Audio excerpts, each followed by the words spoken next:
நலம் காக்கும் ஸ்டாலின், உங்கள் குடும்பத்தின் நலன் அரசின் பொறுப்பு.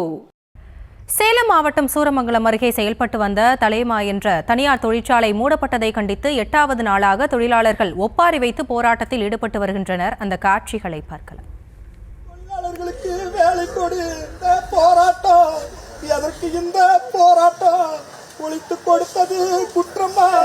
தமிழக அரசே, தமிழக அரசே நடத்திடு இந்த தலைமை கம்பெனியை எடுத்து நடத்திடு. இது குறித்த விவரங்களோடு இணைகிறார் எமது செய்தியாளர் சிலம்பரசன். அந்த தொழிற்சாலை மூடப்பட்டதற்கான காரணம் என்ன? முழு விவரங்களை வழங்கலாம். வணக்கம் ஹாசினி.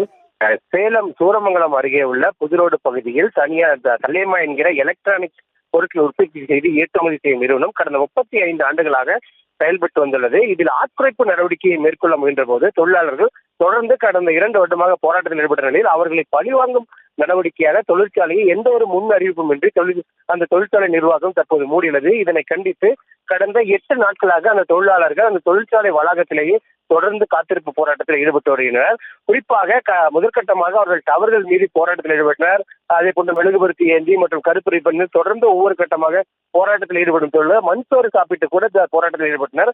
குறிப்பாக இன்று இந்த நிலையில் அந்த பெண் தொழிலாளர், குறிப்பாக பெண் தொழிலாளர் இந்த வேலையிழப்பு காரணமாக கடுமையாக பாதிப்பு உள்ளானதை தொடர்ந்து அவர்கள் இன்று ஒப்பாரி வைத்து போராட்டத்தில் ஈடுபடும் காட்சியை நாம் பார்க்க முடிந்தது. குறிப்பாக அவர்கள் வேலையிலிருந்து பல இன்னலுக்கு ஆளான நிலையில் தற்போது அதனை நினைத்து ஒப்பாரி வைத்து போராட்டத்தில் ஈடுபட்டனர். இதில் 100க்கும் மேற்பட்ட பெண்கள் மற்றும் ஆண்கள் உட்பட பல்வேறு கலந்து கொண்டு தொடர்ந்து இந்த 8வது நாளாக போராட்டத்தில் ஈடுபட்டனர். குறிப்பாக தமிழக அரசு உரிய நடவடிக்கை எடுக்க வேண்டும் என்று அவர்கள் கோரிக்கையா இருக்குது. விவரங்களுக்கு நன்றி சிலம்பரசன். நலம் காக்கும் ஸ்டாலின், உங்கள் குடும்பத்தின் நலன் அரசின் பொறுப்பு.